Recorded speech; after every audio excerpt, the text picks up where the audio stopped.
Hello, boys and girls. I have here next to me an old-timer from back, it's about 10, 15 years ago, over at Don Hills. Oh, my goodness. We had a visit, so it's my pleasure to welcome back Mr. Stephen Blush. How are you, sir? It's terrific to be here, Ace. In San Francisco, we managed to rope him in over here, and he's promoting his brand new book, New York Rock, which is an excellent read. Trust me, I know. It's fantastic. It's so comprehensive and in-depth. There's stuff that got left out. And why don't we talk about that a little bit? Well, you have to write a book that people want to read, and it's easy to carry, and things like that. Otherwise, so it's a Encyclopedia Britannica. Right? Yeah, and plus there is the internet where you could always find tons of stuff. So I had to make if you're writing a book, it has to be a narrative, like a story, like something you could follow. Mm-hmm. So couldn't turn into an encyclopedia. So I talk about all the bands in terms of how they related to the scene and how they influenced things as time went on. So you really get a feel of the history changing, chapter to chapter. One of my other favorite sections of the book actually is the kind of precursor to the CBGB's era, which is the Kiss era, right? Yeah. I mean, there is some stuff in there that as a dedicated Kiss freak, I did not know. Kiss is a really important part of rock history, but they really do start in New York. I mean, I think everyone thinks of them maybe as Los Angeles or international or whatever, but they started on Casino Boulevard in that's where you're getting this stuff. That's where it started. So between me and my contributing editor Tony Mann, I tracked down so many people who were involved in the scene. I had interviewed in the past Jayne and Paul and Ace all separately at times. So, I had a lot of history that I knew, but I was kind of amazed by what I didn't know from a lot of these inside characters. And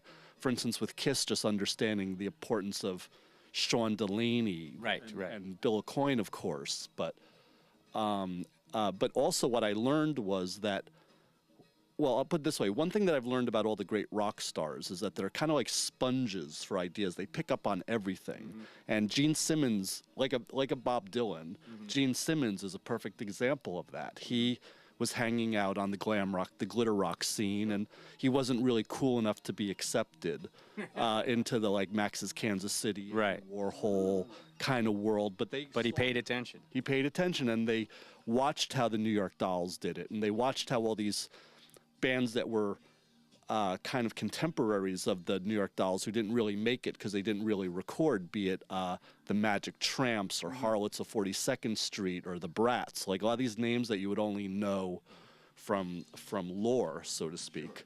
They're all mentioned on the back of Gene Simmons' solo album, though. Yes. He really actually chronicled a bunch of the bands that were his contemporaries at the time. Yeah. So that's where you learn first about the names, and then you read this book and you find out how they fit in. Right, and just weird things that I learned from interviewing Binky Phillips, for instance, of the Planets, and how when they're calling Dr. Love, it's a Binky solo. Do a Binky solo. Yeah. So that's what they were going for. So New York was just such a big part of who they were and what they did. And that's what they became. Yeah. Right, and of course their whole history with Electric Ladyland. And so they really, I told the New York Kiss story. Right. Now, this gentleman here, Mr. Tony Mann, we know this guy over here, too, the She-Wolves and various other projects. Yeah. So how did you get roped into working with this guy? Honored to work with Steve. I don't feel roped in at all. I'm lucky to have stumbled on this kind of a new career. Stephen is an advocate of rock and roll and has booked bands and promoted bands since before I even knew him.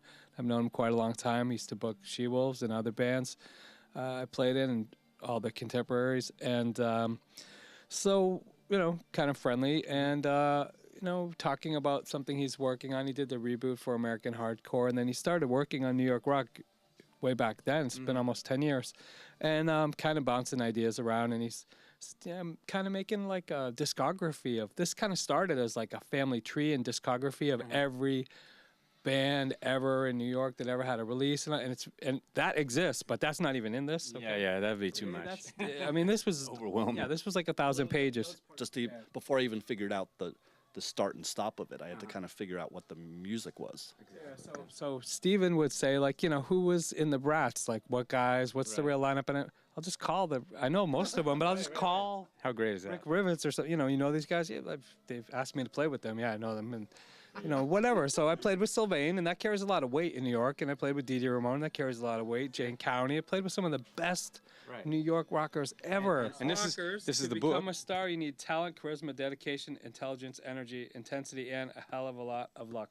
Okay, this is talented people that fell through the cracks. We're shining some light on them. They're people you might know their song or them, but not everything. And like Gloria Jones. Heard the name. Maybe. Yeah, Gloria Jones, you might have heard their song, but some by somebody else. Like Jake Holmes wrote Dazed and Confused and wrote the Dr. Pepper theme and did all kinds of stuff. Right. All these people are multi-talented, and they still, music is their lifestyle. But, you know, fame is a different thing, and it deals with that. And so, you know. Or fame and or financial success. Some people have some fame or some infamy, but they didn't make the money. And the people for this project, it was very important that you were not like a one-hit wonder or like kind of successful, like for a second. That's not really what I'm talking about. I'm talking about like the constant going for it and being so close you could taste it and not really happening.